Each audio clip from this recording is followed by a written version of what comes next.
একদিন প্রাচীন মক্কার এক শান্ত সকালে রসূলুল্লাহ সাল্লাল্লাহু আলাইহি ওয়াসাল্লাম প্রতিদিনের মতো রওনা হলেন মসজিদের পথে। তার চোখে ছিল দয়া, হৃদয়ে ছিল মমতা, আর মুখে সবসময় সেই চিরচেনা হাসি। তার চলার পথে এক বৃদ্ধা নারী প্রতিদিন একটি কাজ করতেন।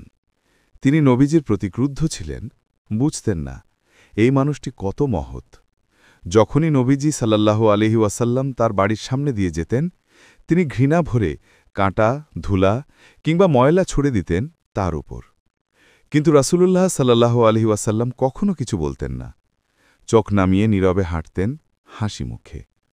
একদিন নবীজি সাল্লাল্লাহু আলাইহি ওয়াসাল্লাম লক্ষ্য করলেন, আজ তার পথে কেউ কাঁটা ফেলেনি। আজও না, পরের দিনও না। তার মৃদু হৃদয় চিন্তিত হয়ে উঠল। তিনি ভাবলেন, বৃদ্ধা কি অসুস্থ হয়ে পড়েছেন? তিনি নিজের হাতেই গিয়ে দরজায় কড়া নাড়লেন। ভেতর থেকে দুর্বল কণ্ঠে উত্তর এল, কে?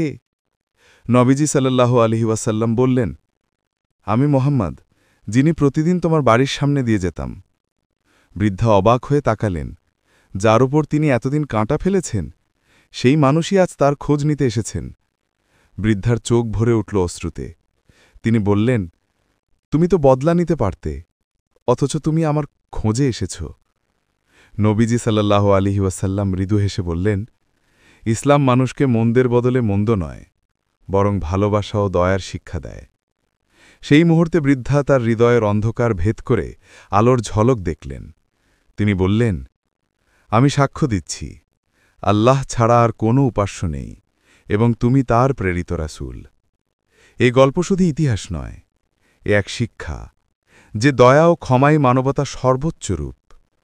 যে রাস্তা একদিন ছিল কাঁটার, রসূলুল্লাহ সাল্লাল্লাহু আলাইহি ওয়াসাল্লামের ভালোবাসায় সেই পথই পরিণত হয়েছিল জান্নাতের পথে।